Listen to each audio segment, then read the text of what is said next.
Je pense que, je l'ai dit il y a quelques instants, lorsqu'un normalien finit, il est formé pour être enseignant. Et je crois que c'est ce qui fait que nous faisons parfois une confusion et on croise les bras, on attend soit les écoles privées ou l'État. Je vais dire, répondre par l'affirmatif en disant, il est bien possible, à la fin de votre formation, vous puissiez tisser d'autres lignes qui ne vous égarent pas forcément de votre domaine d'enseignement. Je prends un exemple de l'anglais. Il est certain qu'il y a ici des anglicistes. Lorsque vous finissez votre formation en anglais, vous avez la théorie solide.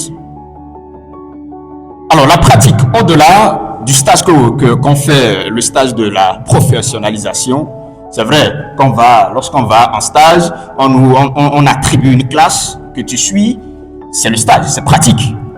Mais cela ne te permet pas tout de suite sur le terrain de commencer par travailler. Et qu'est-ce qu'il faut faire? Il faut découvrir et acquérir des compétences transversales. Ce sont des compétences qui accompagnent ou qui complètent votre formation. Vous vous formez, je vais encore me répéter puisque la répétition elle est pédagogique, en numérique. Aujourd'hui, vous ne pouvez rien faire sans le numérique, sans le réseau social. Vous vous formez en numérique, vous vous formez aux outils informatiques bureautiques. Vous vous formez en bonne gestion de prise de parole en public. Même je le dis, il y a des gens qui déposent à la fin, je vais revenir, je ne m'égare pas, ils déposent leur CV. Même CV, c'est peut-être demander à quelqu'un de le faire. Soi-même, on n'a pas la possibilité de le faire. Donc ça aussi, c'est une compétence qu'il faut apprendre. Et lorsqu'on va déposer son CV et tout ce qui peut accompagner le CV, le dossier, lors de l'entretien, on soumet un questionnaire à l'intéressé. On lui demande qu'est-ce que vous avez comme plus-value, qu'est-ce que vous pouvez apporter au-delà de la pédagogie, de la didactique. Qu'est-ce que vous avez comme compétence particulière qui pourra être utile à notre établissement. Mais si entre-temps, vous avez pu acquérir d'autres compétences autres que enseigner, on suppose que vous avez des compétences liées à la création de contenu. Vous maîtrisez les réseaux sociaux, vous avez des compétences en informatique bureautique. Votre particularité serait de dire au fondé ou au directeur de cet établissement, j'ai vérifié, j'ai constaté que vous n'avez pas une page, une vitrine sur laquelle on peut voir et savoir ce que vous faites de bien. Ça, c'est un. Mes compétences en création de contenu, je vais les mettre à votre service. Déjà, si à la fin de cet entretien, je suis retenu, je vous garantis la création d'une page sur laquelle désormais, nous allons parler de tout ce qui concerne votre établissement. Vous pensez qu'on suppose qu'aucun candidat n'a pu apporter au-delà de dire j'ai des compétences, j'ai fait du stage, je sais garder la classe, j'ai 15 de moyenne. 15 de moyenne, c'est bien, c'est théorique, oui, c'est bon. Mais qu'est-ce que vous apportez? Je vous assure, si vous le dites à un fondé, à un directeur, je ne crois pas qu'il puisse ne pas vouloir quand même être réceptif à votre demande. Donc, ça, c'est aussi l'utilité de ne pas se limiter à la formation reçue. Et j'en viens à l'anglais que j'ai pris comme exemple. Vous avez fini. On suppose qu'il n'y a pas eu cette opportunité d'aller même rencontrer un fondé pour parler. Vous faites quoi? Vous créez une page. Aujourd'hui, on sait créer des pages. Ou bien, chacun, au moins, la majorité ici, a au moins une chaîne TikTok. Mais vous avez des compétences en anglais. Il y a des gens qui n'arrivent pas ou qui veulent véritablement se faire former en anglais. Mais peut-être que les formations certifiantes sont chères et ne peuvent pas s'orienter vers là. Mais vous commencez. Qu'est-ce que vous faites? Apporter. Les gens aiment recevoir. Vous voyez, quand vous donnez sans attendre, ça vient vers vous. Quand vous créez la page ou la chaîne, vous commencez par montrer comment il faut apprendre l'anglais. Les gens commencent par vous suivre, petitement.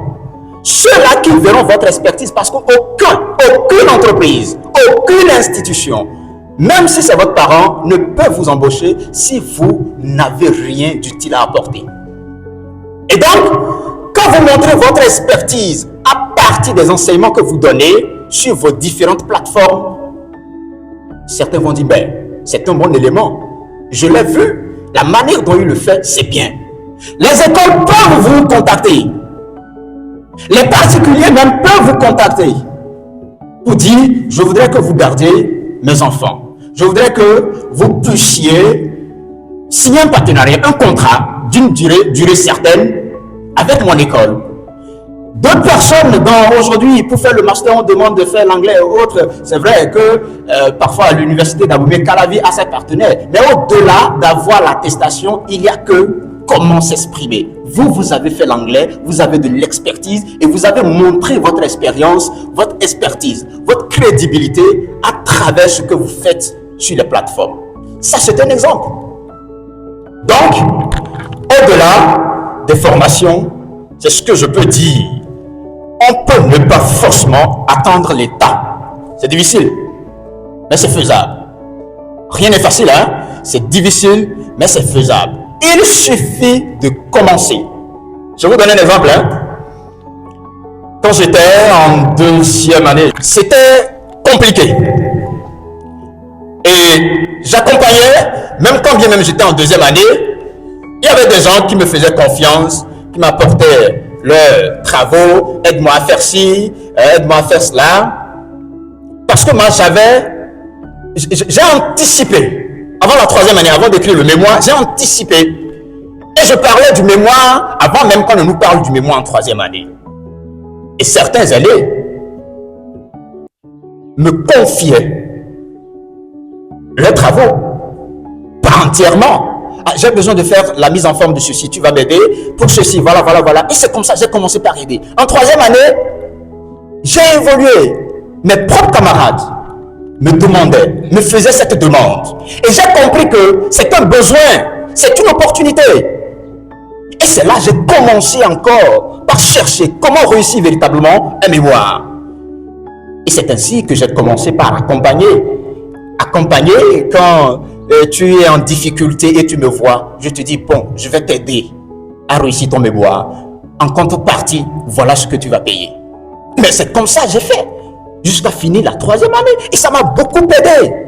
Même jusqu'à aujourd'hui, nous le faisons. Nous accompagnons des étudiants. Mais je l'ai commencé pendant que j'étais encore étudiant. Est-ce que j'ai attendu soutenir, aller sur le terrain d'abord? Mais non. Mais j'ai appris cela où encore? Sur les réseaux sociaux. Et grâce à ça, j'ai monétisé. Il n'existe aucune discipline qui ne puisse pas être monétisable. C'est la stratégie, la passion, l'engagement, la discipline. Le reste, ça vient tout seul. Voilà ce que je peux dire.